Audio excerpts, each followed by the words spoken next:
तुम्हाला आत्ताच उल्काताईंनी सांगितलं की सूर्य पेरणारा माणूस या नावाचं हे पुस्तक आहे आणि ते लिहिलं आहे प्रवीण दवणे सर यांनी. सुरुवातीला आपण या पुस्तकाबद्दल थोडंसं बोलू आणि नंतर पुस्तकात काय आहे याच्याबद्दल नंतर बोलू. अरे हे नाव कसं आहे? सूर्य कोणी पेरतो का? आणि पेरणारा माणूस आणि त्याचाही फोटो वरती दिलाय. तर असं अफलातून सुचणारे आपले ज्येष्ठ साहित्यिक प्रवीण दवणे सर. आणि प्रवीण दवणे हे नाव महाराष्ट्रात माहिती नाही असं कोणीच नाही. सगळ्या मराठी माणसांना गीतांनी भुरळ घालणारे, आपल्या लेखांनी भुरळ घालणारे, चित्रपट गीत रचणारे, अनेक ललित लेख लिहिणारे, कथा लिहिणारे, 110 पेक्षा जास्त पुस्तकं त्यांची प्रसिद्ध आहेत. सावर रे, रंग माझा, खूप सारी पुस्तकं. तुम्ही जर ग्रंथालयात गेलात तर प्रवीण दवणेंची साहित्य संपदा अचाट आहे, अफाट आहे. आणि चित्रपट गीत सुद्धा तुम्ही जर मराठी गीत ऐकली तर सगळ्या ज्येष्ठ गायकांपासून तर आतापर्यंतच्या सगळ्या गायकांनी त्यांचे चित्रपट गीत गायलेले आहेत. लता मंगेशकर पासून सुरेश वाडकर, सगळे प्रसिद्ध गायक जितकेही आहेत त्या सगळ्यांच्या तोंडी या प्रवीण दवणे सरांनी लिहिलेली गीतं आहेत. इतकं सुंदर लेखन करतात. तुमच्या भेटीला ते पहिल्या वर्गामध्ये मेंढी नावाची कविता आहे. तुम्हाला अभ्यासक्रमाला होती का? नसेल. आताच्या पहिल्या वर्गाच्या पुस्तकात पाहाल. आणि जेव्हा तुम्ही 11वीत जाल तेव्हा 11वी मध्ये सुद्धा प्रवीण दवणे यांचा पाठ आहे. तुम्हाला तेव्हा परिचय होईलच. पण तुम्ही त्यांची पुस्तकं आपल्या ग्रंथालयात उपलब्ध आहे, ती तुम्ही कदाचित वाचली असेल आणि त्याच्यातून तुम्हाला अनुभव, त्यांचा साहित्य रचनेचा त्यांचा अनुभव तुम्हाला आहेच. 11वीलाही त्यांचा जो लेख आहे तो पाठ्यपुस्तकात समाविष्ट केला गेलेला आहे. प्रवीण दवणे इतकं सुंदर लिहितात. तुम्ही कदाचित कधी किशोर मासिक तुम्ही वाचत असाल तर त्याच्यात त्यांचे बरेच वेळा लेख येतात, कथा येते. तर असं मन अगदी भारावून जातं आणि मन एका जागी खिळवून ठेवण्याचं सामर्थ्य त्यांच्या लेखणीमध्ये आहे. आणि अशा सरांकडे, अशा प्रवीण दवणे सरांकडे सतीश हावरे हे एक बिल्डर आहे, तेही मुंबईत. त्यांचं व्यक्तिमत्व रेखाटण्याचं, त्यांचं चरित्र लिहिण्याचं काम सरांकडे आलं. आणि सरांनी काय करावं? असे सतीश हावरे की जे सध्या नाहीत, पृथ्वी तलावर नाहीत, म्हणजे त्यांचा मृत्यू झालाय, ते सध्या नाहीत, त्यांचा मृत्यू झाला आहे. त्यांच्याबद्दलचं काही चित्रफित किंवा कॅसेट म्हणा, ऑडिओ क्लिप्स काहीही उपलब्ध नाही. त्यांच्याबद्दलची माहिती देणारे काही ठराविक लोक आहेत, मोजकं गाव आहे, मोजके लोक आहेत, नेमकं गाव आहे. मग ही जबाबदारी जेव्हा दवणे सरांकडे आली तेव्हा दवणे सरांनी काय केलं? पथरोट या गावी गेले, तिथे राहिले. सतीश हावरे जिथे जिथे शिकले, लहानाचे मोठे झाले, ते सगळे अनुभव त्यांनी गोळा केले. त्यांच्याशी परिचित असलेल्या सगळ्या लोकांना ते भेटले. सतीशजींबद्दलची सगळी माहिती गोळा केली, त्यांच्या कुटुंबियांशी बोलले, सगळ्यांशी संवाद साधला, मुंबईत आले. सतीश हावरे हे एक बिल्डर आहेत, तर त्यांनी जितक्या इमारती बांधल्या, जितकं त्यांचं कार्यक्षेत्र होतं त्या कार्यक्षेत्र ते पिंजून काढलं. एक पूर्ण वर्ष सरांनी ह्या एका उपक्रमाला दिलं. इतकं मन काम केलं. इतक्या मोठ्या व्यक्तींनी पूर्ण आपलं एक वर्ष ह्या सतीशजींकरता वेचलं. आणि आपल्या समृद्ध अशा लेखणीतनं इतकं सुंदर चित्र रेखाटलं आहे की त्याच्यातनं असंख्य सूर्य निर्माण व्हावे, तुमच्यातली ज्योत पेटावी, तुम्हाला तुमच्या आव्हानांना पेलणारी शक्ती तुम्हाला प्रदान करावी, असे वाक्य त्यांच्या लेखणीतनं पुढे आले आणि इतकं सुंदर चरित्र त्यांच्या हातून निर्माण झालं. सूर्य पेरणारा माणूस.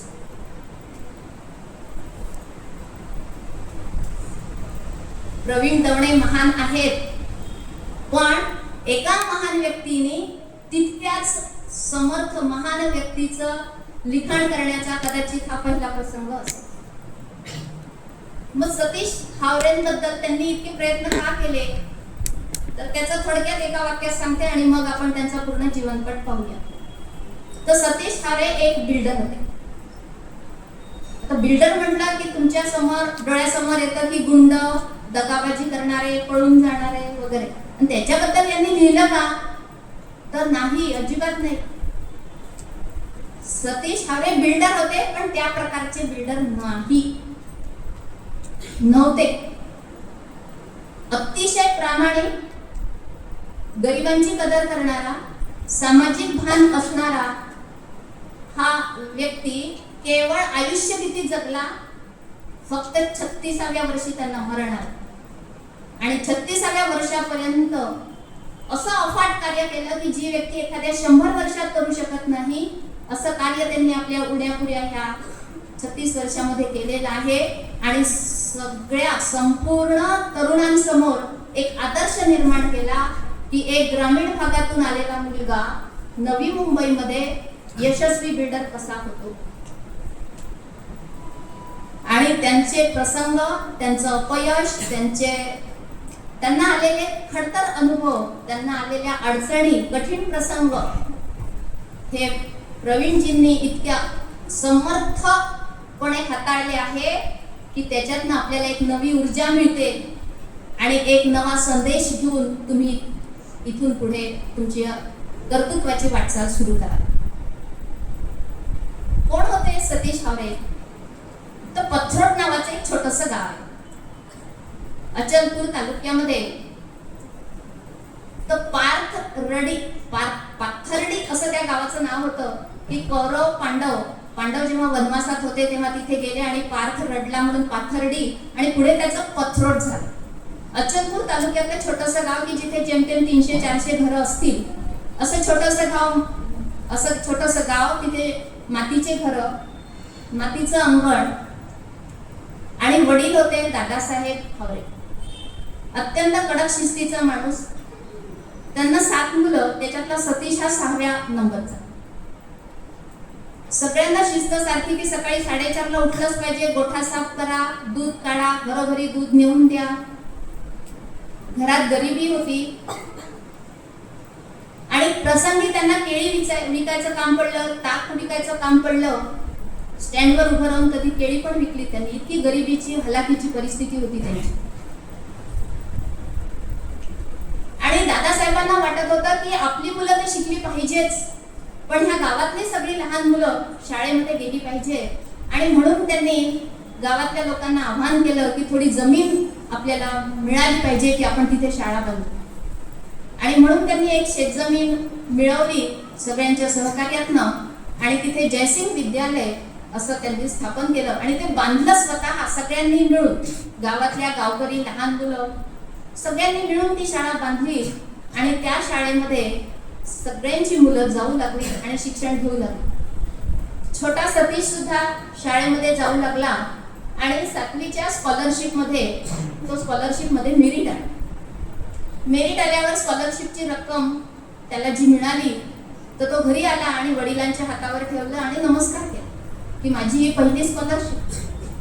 वडील म्हणाले की अरे, आपलं जे विद्येने आपल्याला जे मिळालं आहे त्याच्यावर पूर्णपणे तुझा अधिकार नाही. पहिला घास, पहिलं उत्पन्न हे देवाच्या चरणी अर्पण करावं आणि तडक तू मंदिरात जा आणि देवाच्या चरणी ते अर्पण कर.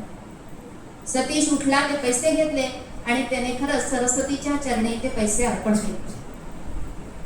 छोटा सतीश अभ्यासात बुद्धिमान होता, पण तो प्रचंड क्रियाशील होता. दादासाहेब स्वतः संघाची जी शाखा असते त्याच्यात दररोज जातच होते, तसा सतीश सुद्धा म्हणजे लहान मुलांची जी शाखा असते त्याचं नेतृत्व करत होता. आणि ह्या शाखेत जाण्यामुळे त्यांनी स्वतःवरही राष्ट्रभक्तीचे धडे स्वतःही गिरवले आणि आपल्या सहकाऱ्यांकडनंही करून घेतले. त्या गावामध्ये पूर्वी शिवजयंती कधी मोठ्या प्रमाणात साजरी झाली नव्हती. छोट्या सतीशने सगळ्या बालमित्रांना एकत्र केलं आणि गावातनं कधी नव्हे ते एवढी मोठी मिरवणूक काढून मोठी शिवजयंती सुद्धा साजरी केली. अशा रीतीने सतीश सामाजिक एकोपा जपण्याचं सुद्धा काम करत होता. त्याच वेळी गावामध्ये काही अडचणी होत्या की पुराचं पाणी आतमध्ये येत आहे, कुठे शाळेची भिंत काहीतरी कमजोर झालेली आहे. अशा वेळी सतीशने काय करावं, तर सतीशने सगळ्या बालमित्रांना एकत्र केलं आणि एक तिथे बंधारा बांधला, पाणी अडवलं आणि की ज्या पाण्यामुळे त्रास होणार नाही. नालीचं काम केलं, श्रमदान केलं, म्हणजे साफसफाई सुद्धा केली गावाची. म्हणजे लहानपणापासूनच त्याच्यामध्ये कमालीची ऊर्जा होती आणि ती ऊर्जा केवळ स्वतः करता न वापरता समाजासाठी त्याचा जास्तीत जास्त कसा उपयोग होईल याचा विचार तर लहानपणापासूनच करत होता. ग्रामपंचायतीकडे जाऊन की आम्हाला नाल्या बांधून द्या, आमच्या शाळेची भिंत बांधून द्या, पक्की करून द्या किंवा गावामध्ये हे बदल करून द्या, अशा तक्रारी विनवण्या न करता स्वतःच कामाला हात घातला आणि गावाला अतिशय उज्ज्वल असं रूप दिलं. आणि हा असा सतीश, त्याची शैक्षणिक प्रगती उत्तम सुरू होतच होती, चालूच होती. पण 12वी मध्ये थोडासा दगा झाला. कसा दगा झाला तर 12वीचा अभ्यास करताना खूप मन लावून अभ्यास केला आणि रिझल्ट लागला तर रिझल्ट आला नापास. सगळ्यांना कमालीचं आश्चर्य वाटलं की इतका हुशार मुलगा नापास कसा काय होऊ शकतो. सगळ्यांनी म्हटलं की असं शक्यच नाही. गणितामध्ये 96 मार्क 100 पैकी, सगळ्या विषयात 95च्या वर आणि इंग्रजीमध्ये 1 की 2 मार्कांनी नापास. असं होऊ शकत नाही असं सगळ्यांना माहित होतं, पण तरी सगळ्यांनी ऍक्सेप्ट केलं, स्वीकारलं ते. त्यालाही समजावून सांगितलं की अपयश आलं, नापास झालं म्हणजे इथे जीवन संपलं नाही, इथून तू जीवनाची नवी सुरुवात कर. आणि मग इथे त्यांच्या मोठ्या भावांनी आणि वडिलांनी दोघांनी, मोठ्या भावाचा जास्त हात आहे याच्यात, सुरेशजींचा, त्यांनी त्याला समजावून सांगितलं की इथे हा काही तुझा शेवट नाहीये. कागदोपत्री जी परीक्षा देतो त्याच्यात अपयश आलं तर तो आयुष्याचा शेवट नाहीये, ती तुमची कदाचित सुरुवात असेल. आणि हा बोध त्यांच्या अंतर्यामी गेला आणि त्यांच्या भावाने म्हटलं की एकच विषय राहिला ना, एकच पेपर दे. ते म्हणाले नाही. त्यांचं व्यक्तिमत्व असं होतं की असं सहजासहजी हार मानणारं त्यांचं व्यक्तिमत्व नव्हतं. आणि ते म्हणाले की मी एकच विषय नाही देणार, देईल तर सगळे विषय देईल. पुन्हा सगळे विषय घेऊन परीक्षेला बसले. यावेळेला गणितात 99 मार्क, इंग्रजीत तर चांगले होतेच, अतिशय उत्तम मार्काने ते पुन्हा पास झाले. आणि मग मोठ्या भावाने ठरवलं की इतक्या हुशार मुलाला या छोट्या गावात ठेवायचं नाही, त्याला मुंबईत घेऊन येऊ. कारण ते सुरेशजी हे भाभा अणुसंशोधन केंद्रामध्ये वैज्ञानिक म्हणून काम करत होते. तर ते स्वतः सोबत आपल्या भावाला घेऊन आले, मुंबईत घेऊन आले आणि तिथे कॉलेजमध्ये आर्किटेक्टच्या कोर्ससाठी त्याचं नाव नोंदवलं. पहिलं वर्ष छान ते पास झाले. आणि इथे सुद्धा मुंबईत आल्यावर सुद्धा 2000 वृक्षांची लागवड कर, काश्मीर बचाव आंदोलन, वेगवेगळ्या आंदोलनांमध्ये ते सहभागी होत राहिले. आणि त्याच्यामुळे काय झालं की त्यांची कॉलेजमधली उपस्थिती राहिली कमी आणि ते कॉलेज होतं कडक. आणि त्याच्यामुळे प्रिन्सिपलने यांना केबिनमध्ये बोलवलं आणि सांगितलं की तू आताची जी परीक्षा आहे त्या परीक्षेला तू बसू शकत नाही. त्यांच्या भावाला सुरेशजींना बोलवून सांगितलं की हे परीक्षेला बसू शकत नाही. हाही निर्णय त्यांना धोक्याचाच होता की आता जर इथून याने शिक्षण सोडलं, पुन्हा जर हा गावी गेला तर आयुष्याचं मातीमोल होईल. आणि म्हणून सुरेशजींनी पुन्हा यांना सतीशजींना सांगितलं की तुझे हे 2-3 महिने तू वाया घालवू नको. अमरावतीला आपल्याला घर बांधायचं आहे, तिथे तू हे 3 महिने जा, घर पूर्ण कर, बांध. म्हणजे जे आर्किटेक्टचं शिक्षण ते घेत होते त्याच शिक्षणाचं प्रॅक्टिकल करण्याची संधी त्यांच्या मोठ्या भावानी त्यांना दिली. आणि ही एवढी मोठी संधी देण्याचं काम सुरेशजींनी केलं, पण ती जबाबदारी यशस्वीपणे हाताळण्याचं काम सतीशजींनी केलं. अवघ्या 3 महिन्यात अतिशय सुंदर असं घर ते तयार केलं आणि सगळ्यांना अचंबा वाटत होता. सगळे आश्चर्यचकित होत होते की शिक्षण पूर्ण व्हायच्या आधी या मुलांनी इतकं सुंदर घर कसं काय तयार केलं. आणि तिथून ते पुन्हा मुंबईत वापस आले, पुढचं आर्किटेक्टचं शिक्षण पूर्ण केलं. आणि सुरेशजींनी यांना आर्किटेक्टलाच का टाकलं, तर यांना जेव्हाही फावला वेळ मिळत असे सतीशजींना, तेव्हा हे काय करायचे, कागदावर घरांचे चित्र काढायचे, रेघोट्या लावून असं वेगवेगळ्या प्रकारचे घरं तयार करायचे. आणि सुरेशजींनी ते हेरलं होतं की याची आवड कुठे आहे, आणि बरोबर ते हेरून त्यांनी त्याला आर्किटेक्टच्या अभ्यासक्रमाकडे पाठवलं. आणि आर्किटेक्ट हे शिक्षण घेत असतानाच त्यांना आणखीन एक असं वाटलं की नुसतं पुस्तकी ज्ञान घेण्यापेक्षा याला थोडासा अनुभव पण आला पाहिजे. आणि म्हणून तिथलेच एक प्रसिद्ध जे आर्किटेक्ट होते सबनीस सर म्हणून, त्यांच्याकडे याला जायला सांगितलं. आणि तो रोज सतीश रोज नेमाने कॉलेज पण करत होता, चांगल्या मार्काने उत्तीर्ण होत होता आणि सबनीस सरांकडे सहाय्यक म्हणून एक कामही करत होता. अतिशय उत्तम रीतीने काम सुरू होतं. आणि अचानक सबनीस सरांनी एक दिवस बोलवलं जवळ आणि सांगितलं, हे घे 5,000 रुपये आणि उद्यापासून अजिबात यायचं नाही. सतीशजींना काय बोलावं, कशी प्रतिक्रिया द्यावी समजलंच नाही, हतबल झाले ते. पण गुरुची आज्ञा म्हणून ते पैसे घेऊन ते मुकाट घरी आले आणि रात्रभर विचार करत राहिले, माझं काय चुकलं. मला तर सर प्रचंड आवडतात, मी त्यांचा आदर करतो, सरांनी सांगितल्याप्रमाणे काम करतो, तरी मला सरांनी येऊ नको म्हटलं. पण तरीही त्यांच्या मनात एकदाही सरांबद्दल वाईट विचार आला नाही. सर खराब आहे, सर दुष्ट आहे, नाही, नथिंग. उलट ते त्या विचारांमध्ये झोपले आणि दुसऱ्या दिवशी सकाळी उठून म्हणतात, धन्यवाद सर, खूप खूप धन्यवाद की तुम्ही मला अशी उत्तम संधी दिलीत.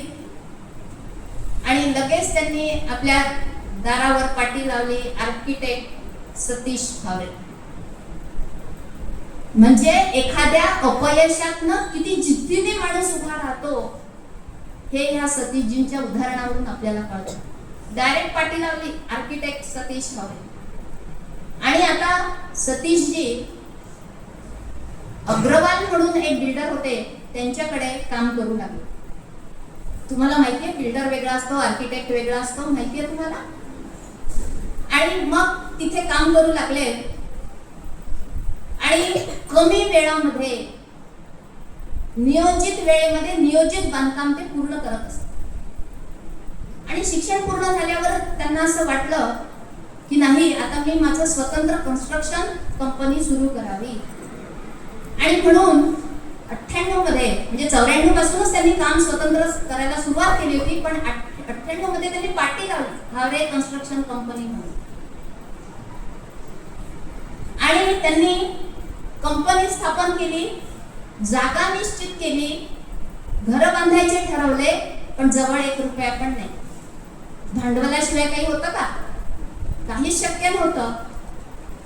पण सतीशजी कसे होते, अतिशय हसमुख स्वभावाचे, धाडसी, धडाडीचे. त्यांनी हार मानली नाही. त्यांनी खारघर मधली जागा शोधली की जी पडीक जागा म्हणून त्या जागेकडे कोणी पाहत नव्हतं, तिथे जायला पायवाट सुद्धा नव्हती, अशी जागा निवडली. त्यांचा बोलका स्वभावामुळे, हसऱ्या स्वभावामुळे, उमेदीमुळे त्यांचे मित्र खूप होते, मित्रपरिवार मोठा होता. 20 मित्रांना एकत्र केलं, त्यांच्या जवळचे थोडे थोडे पैसे एकत्र केले, भांडवल तयार केलं, जागा विकत घेतली आणि 7 महिन्यात 7 मजली इमारत बांधून तयार केली. अगदी अचंबित झाले ते की एवढं कसं काय शक्य आहे. सतीशजींना पण एवढं कसं काय शक्य आहे. तर ते कमालीचं नियोजन करत होते, मायक्रो सेकंदचा ते उपयोग करत असत. तुम्ही जर हे पुस्तक वाचलं तर याच्यातून तुम्हाला कळेल की छोट्या छोट्या मिनिटाचा विचार करत होते, सेकंदाचाही ते विचार करत होते, अखंड काम करत होते आणि सतत हसतमुख, आनंदी आणि अतिशय सकारात्मक विचारांनी ते वाटचाल करत होते. आणि अशी जी बिल्डिंग तयार झाली, मग हिला नाव काय द्यायचं, तर त्यांनी फ्रेंड्स असं त्या बिल्डिंगला, पहिल्या बिल्डिंगला नाव दिलं. आणि नंतर जेव्हा त्यांचं काम इतकं छान प्रगतीपथावर सुरू होतं, तेव्हा घरातल्यांना साहजिकच वाटलं की याचे आता 2चे 4 हात झाले पाहिजे, याच्याकरता उत्तम वधू, याला उत्तम पार्टनर मिळाली पाहिजे. आणि लगेच त्यांनी तसा शोध घेतला आणि अमरावतीतच इंजिनिअरिंगच्या आर्किटेक्ट अभ्यासक्रमाला फायनल इयरला असणारी उज्ज्वला त्यांना आवडली. पण उज्ज्वला अतिशय देखणी होती, अतिशय हुशार होती, युनिव्हर्सिटीत सेकंड टॉपर होती, त्याच्यामुळे ती होकार देईल की नाही अशी सतीशजींना मनात शंका होती. पण उज्ज्वलाने होकार दिला, कारण त्यांचे भाऊ मुंबईत जाऊन, त्यांच्या कार्यालयात जाऊन त्यांना भेटून त्यांचं सगळं काम पाहून आले होते. आणि हा खराच सच्चा व्यक्ती आहे याची त्यांच्या भावाला जाणीव झाली होती. आणि म्हणून उज्ज्वला आणि सतीश यांचा विवाह झाला. आणि हा विवाह एक आदर्श विवाह होता. बघा विद्यार्थींनो, लग्न व्हायच्या अगोदरच जेव्हा लग्न ठरलं, तेव्हा सतीशजींनी जे त्यांना पत्र पाठवलं त्याच्यामध्ये मला हा प्रकल्प करायचा आहे, मला इथे जमीन घ्यायची आहे, मला अशी इमारत बांधायची आहे, तू तुझं ज्ञान सांग, तू तुझे सल्ला दे, अशा प्रकारची चर्चा ते त्या पत्रांमधून करत असत. म्हणजे खऱ्या अर्थाने अर्धांगिनी म्हणून त्यांनी तिला स्वीकारलं. म्हणजे जनरली आपण असं पाहतो की एखादा कर्तृत्ववान जर पती असेल तर तो पत्नीला समोर येऊ देत नाही, किंवा कर्तृत्ववान जर स्त्री असेल तर ती पतीला समोर येऊ देत नाही. पण इथे चित्र मात्र वेगळं आहे की ते दोघंही आर्किटेक्ट असून दोघंही एकमेकांना समजून घेऊन एकमेकांशी सल्लामसलत करून प्रकल्पाबद्दल ठरवतात. लग्नाच्या आधी तर चर्चा केली, ठरवलंच त्यांनी, पण लग्नानंतर सुद्धा ती म्हणाली की आता मला काही वेळ घरातही द्यावा लागेल. ते म्हणाले तू घरात वेळ दे, पण कमीत कमी 1 तास तरी तुला ऑफिसला यावंच लागेल. आणि सतत ते तिच्याशी चर्चा करत असायचे, तिला ऑफिसमध्ये यायला भाग पडायचे. आणि त्याच्यामुळे उज्ज्वला आणि सतीश दोघं मिळून ही कन्स्ट्रक्शन कंपनी चालवत होते. आणि मग तिने फायनल इयरला उज्ज्वलाने एक प्रोजेक्ट जो करायचा होता त्याला विषय तिने कोणता घ्यावा असा विचार केला, दोघांनी मिळून विचार केला. आणि तिने शेवटी एक फायनल डिसिजन घेतला की affordable house for the workers, म्हणजे श्रमिकांकरता, कामगारांकरता कमीत कमी रकमेमध्ये मला घर बांधायचं आहे असा प्रोजेक्ट तिने स्वीकारला. आणि त्याला लगेच अनुमती यांनी पण दिली, सतीशजींनी पण दिली. तो प्रोजेक्टही तिचा सबमिट झाला, ती आर्किटेक्ट झाली. आणि जेव्हा म्हणजे प्रोजेक्ट पुरतं मर्यादित नव्हतं, मला हे आवर्जून सांगायचं आहे की प्रोजेक्ट पुरतं नव्हतं. जेव्हा ती कोर्स पूर्ण करून मुंबईत आली तेव्हा त्यांनी पहिला प्रकल्प तोच हाती घेतला की आपल्याला अगदी गरीबातल्या गरीब व्यक्तीचंही स्वतःचं एक, माझं असं स्वतःचं एक घर असावं अशी त्यांची पण इच्छा असेल आणि ती इच्छा मला पूर्ण करायचीच आहे.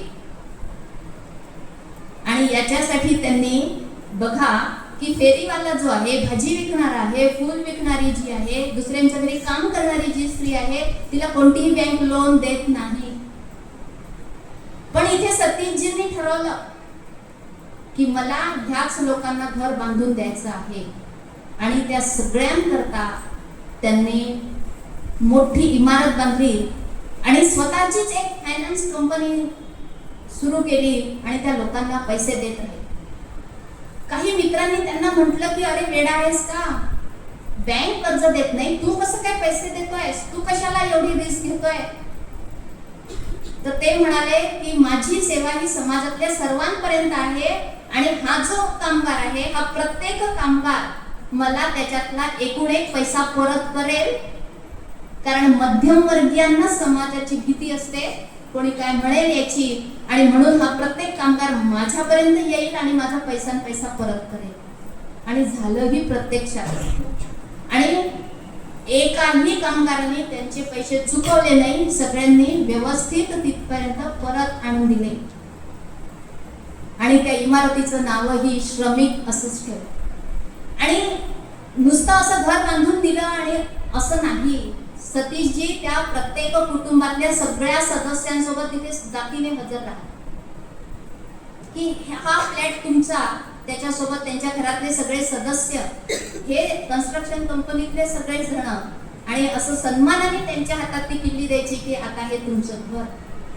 इतकं माणुसकीने, इतकं प्रेमळतेने, इतकं प्रेमाने बोलणारे सतीशजी सारखे दुसरे बिल्डर नाही.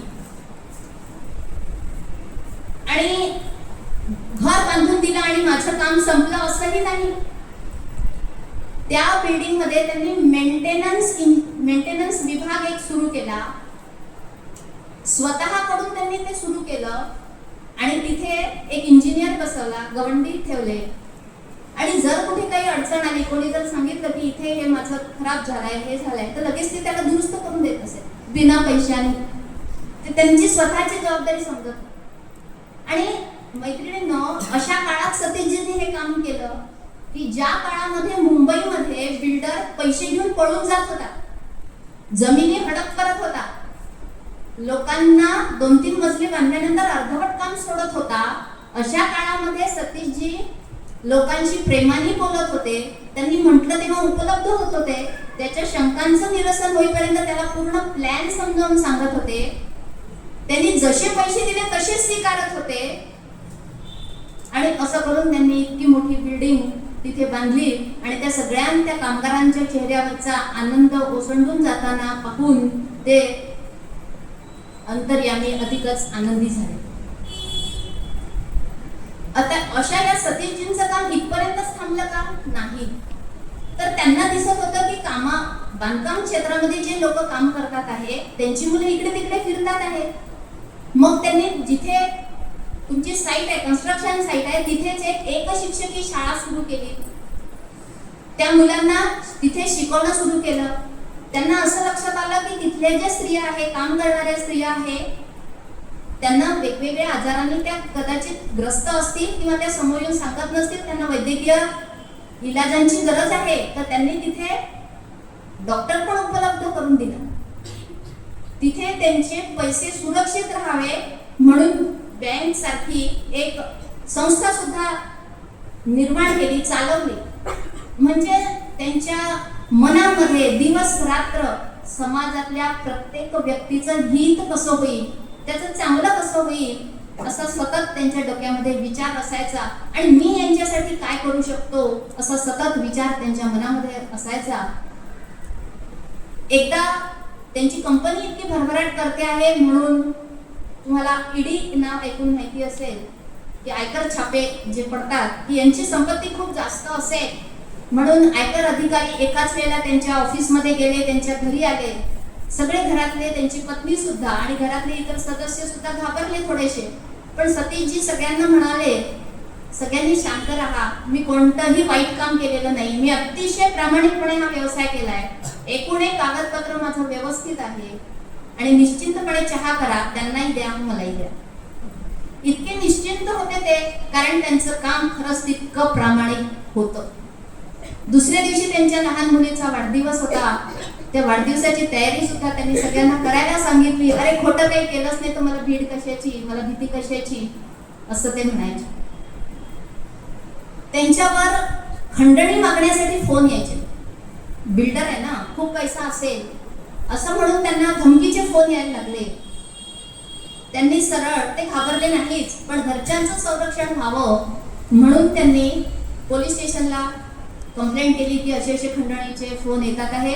पोलिसांनी लगेच त्वरित शोध लावला, त्या लोकांना पकडलं. पण यांच्यासोबत बॉडीगार्ड सुद्धा दिले की यांच्या जीवाला धोका आहे आणि म्हणून त्यांना संरक्षण देण्याचं काम पोलीस विभागाने केलं.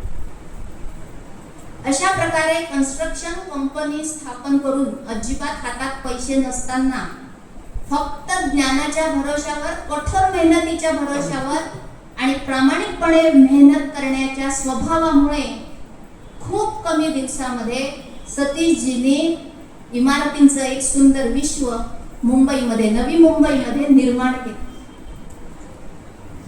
ह्या सतीशजींच्या जीवनाबद्दल सांगत असताना रवींद्रनाथ टागोरांचा एक प्रसंग प्रवीणजींनी याच्यात दिलेला आहे. रवींद्रनाथ टागोरांनी कथा सांगितली की एक ध्येयवेडा मुलगा होता आणि त्याच्या हातामध्ये लोखंडाची साखळी होती. जाडी अशी लोखंडाची साखळी होती आणि तो घेऊन फिरत होता. त्याला पैसे हवे होते, संपत्ती हवी होती, म्हणून तो देवाच्या दर्शनाला गेला आणि देवाला म्हणाला की तू काही कर, पण ही लोखंडाची साखळी मला सोन्याची करून दे. खूप त्यांनी प्रार्थना केली, मनापासून प्रार्थना केली. देव प्रगट झाला आणि प्रगट झाला आणि त्याने खरंच लोखंडाची लगेच सोन्याची करून दिली का? नाही, देव असं करत नाही. बरं, जो प्रयत्न करतो त्यालाच देव यश देतो. आणि त्याला फक्त देवाने प्रगट होऊन एवढंच सांगितलं की असाच तू समुद्राच्या काठाने फिरत जा, इथे सगळे काळे दगड आहे, त्याच्यातच एक परीस आहे आणि तो तुला यथावकाश सापडेलच. आणि तो मुलगा मग ध्येयवेडा मुलगा, तो त्याला ती चेन सोन्याची करायचीच होती आणि तो मग खाली वाकायचा, दगड घ्यायचा, चेनला लावायचा, नाही झालं टाकायचा, पुढे जायचा. असं करत करत कितीतरी दिवस रात्र तो अखंड फिरत राहिला आणि खूप दमून गेला. खाल्लं नाही, पिल्लं नाही, नुसता चालत होता, दगड त्याला लावत होता, सोन्याची होते का पाहत होता, टाकत होता, दगड पुढे जातो. 2-3 दिवस गेले, थकून गेला आणि थकून झोपून गेला. आपोआप त्याला ग्लानी आली, झोप लागून गेली. थोड्या वेळाने अचानक त्याला जाग आली. त्याच्या डोळ्यावर तेज आलेलं होतं, उजेड पडला आणि म्हणून त्याने डोळे उघडून पाहिलं तर हातात जी पक्की पकडलेली लोखंडाची साखळी होती ती झाली होती सोन्याची. आणि मग तो विचार करू लागला की कोणता परीस होता याच्यातला की ज्याच्यामुळे ही लोखंडाची चेन माझी सोन्याची झाली. प्रवीणजींनी हे उदाहरण याच्यासाठी दिलं की आपल्या आयुष्यामध्ये असा कोणता तरी क्षण असेल की त्या क्षणामध्ये आपलं जीवन परिवर्तित होऊन एका उत्तुंग झेप घेण्यास आपण समर्थ होऊ तयार होईल. मैत्रिणींनो, जितके तुम्ही कठोर प्रयत्न कराल, जितका सेकंद वापराल, तितकं तुमचं आयुष्य अधिक उज्ज्वल होत जाईल, ध्येयाप्रती तुम्ही जाऊ शकाल. आता सतीशजींच्या जीवनामध्ये कन्स्ट्रक्शन कंपनी उत्तम चालली आहे, पत्नी उत्तम आहे, पहिला मुलगा झाला, छान होता तो, पण काही दिवसातच त्याला कॅन्सर आहे असं डिटेक्ट झालं आणि तो कॅन्सरने गेला. इतकं प्रचंड दुःख त्यांच्या वाट्याला आलं तरी ते लगेचच पुन्हा कामामध्ये आपलं मन गुंतवू लागले. पत्नीलाही त्यांनी धीर दिला की खचू नकोस, आपल्याला समाजासाठी काही ना काही काम करत राहायचंच आहे. आणखी बरंच त्या कामाची उजळणी मी सांगते तुम्हाला, त्यांना काय काय करायचं होतं. त्यांना चिखलदऱ्याचे जे आदिवासी आहे त्यांना मेळघाटात येऊन त्या आदिवासींच्या पुनरुत्थानासाठी त्यांना काम करायचं होतं. पत्नीला सांगितलं की तू पण हार मानायची नाही, आपल्याला समाजासाठी जगायचंच आहे, आपल्याला उत्तम काम करायचंच आहे. आणि पुन्हा कामाला लागले आणि काही कामानिमित्त गावामध्ये आले होते तर त्यांना दिसलं की स्मशानभूमी तिथली तितकीशी ठीक नाही आहे. लगेच स्मशानभूमी बांधून काढली. मंदिर ठीक नाही दिसत आहे, मंदिर बांधून काढलं. त्या गावातल्या जे गरीब लोक होते त्यांना तयार भाकरी देण्यात त्यांचं मन नव्हतं. म्हणजे कोणीही व्यक्ती जर मदत मागायला आली तर त्याला आयतं देण्यापेक्षा त्याला ते भाकरी ती कशी मिळेल हे शिक्षण द्यावं हे त्यांच्या मनात होतं. आणि हे संस्कार त्यांच्या वडिलांनी त्यांच्यावर केले होते आणि त्यांच्या मोठ्या भावांनी सुद्धा. कारण ते जेव्हा मुंबईत आले, हे मोठे भाऊ सुरेशजी सायंटिस्ट होते, सगळं त्यांना हातात देऊ शकत होते, पण नाही, त्यांनी सांगितलं की तुझ्या शिक्षणाचा खर्च तुलाच करायचा आहे. आणि त्याही वेळेला मुंबईमध्ये त्यांनी स्वतःचं शिक्षण स्वतःच्या पैशांनी करण्याचा प्रयत्न केला. कारण जोपर्यंत तुम्हाला ती वेदना होत नाही तोपर्यंत तुमच्यामध्ये स्फुल्लिंग पेटत नाही. आणि म्हणून सतीशजींचे कर्तृत्व इतकं उजळून निघायला त्यांना हातभारही लागलेला आहे त्यांच्या वडीलधाऱ्या भावाचा. आणि याचा उल्लेख ते कृतज्ञतेने नेहमीच करतात. इतके धडाडीचे होते आणि इतका उत्तम व्यवसाय चालू असताना दैवाची नजर लागली म्हणावं की काय. अचानक एका छोट्या कारचा ऍक्सिडेंट झाला आणि 2004 मध्ये सतीशजींचं निधन झालं. याच्या अगोदरही त्यांचा एकदा कार ऍक्सिडेंट झाला होता. त्यांच्या टाटा सुमोवर मागून एक गाडी बस आदळली होती, समोरच्या टॅक्सीने अचानक ब्रेक लागल्यामुळे, पण तेव्हा ते वाचले होते. लहानपणी पण एकदा त्यांना जीवदान मिळालं होतं. त्यांचे आई वडील जेव्हा गंगासागरला गेले तेव्हा गंगासागरमध्ये तिथे पूजा करताना ते अचानक एका लाटेमध्ये आतमध्ये चालले गेले सतीशजी, आणि त्यांचे आई बाबा अरे अरे म्हणेपर्यंत दुसऱ्या लाटेने त्यांना वापस आणलं. म्हणजे पहिलं जीवदान मिळालं होतं, दुसरं जीवदान त्यांना त्यांच्या टाटा सुमोवर समोरच्या ऑटोनी ब्रेक दाबल्यामुळे मागची पण बस त्यांच्या याच्यावर आदळली होती, पण ते सुखरूप राहिले होते. दुसरं जीवदान मिळालं होतं, हे तिसरं जीवदान त्यांना मिळायला पाहिजे होतं पण नाही मिळालं. एका छोट्याशा कार ऍक्सिडेंटमध्ये त्यांचं दुःखद निधन झालं. तेव्हा उज्ज्वला ताईंचं बाळ होतं 7 दिवसांचं, आणि त्या पुन्हा कार्यालयात रुजू झाल्या. सतीशजी गेल्यावर 12व्या दिवशी ऑफिसमध्ये रुजू झाल्या. स्वतःचं दुःख बाजूला सोडलं आणि माझ्यावर एवढे मोठे कर्मचारी अवलंबून आहे, मी ज्यांचे घर बांधायचं स्वप्न माझ्या हातात घेतलेलं आहे त्यांचं स्वप्न मला पूर्ण करायचं आहे, सतीशजींचं स्वप्न मला पूर्ण करायचं आहे, आणि म्हणून मला उभं राहायलाच पाहिजे या जिद्दीने त्या पुन्हा ऑफिसमध्ये गेल्या आणि त्यांचं सतीशजींचं स्वप्न तर पूर्ण केलं आणि सध्या त्या करत आहेत. इतकं कमी आयुष्य, 36 वर्षाच्या कमी आयुष्यामध्ये सतीशजींनी अफाट कर्तृत्व दाखवलं.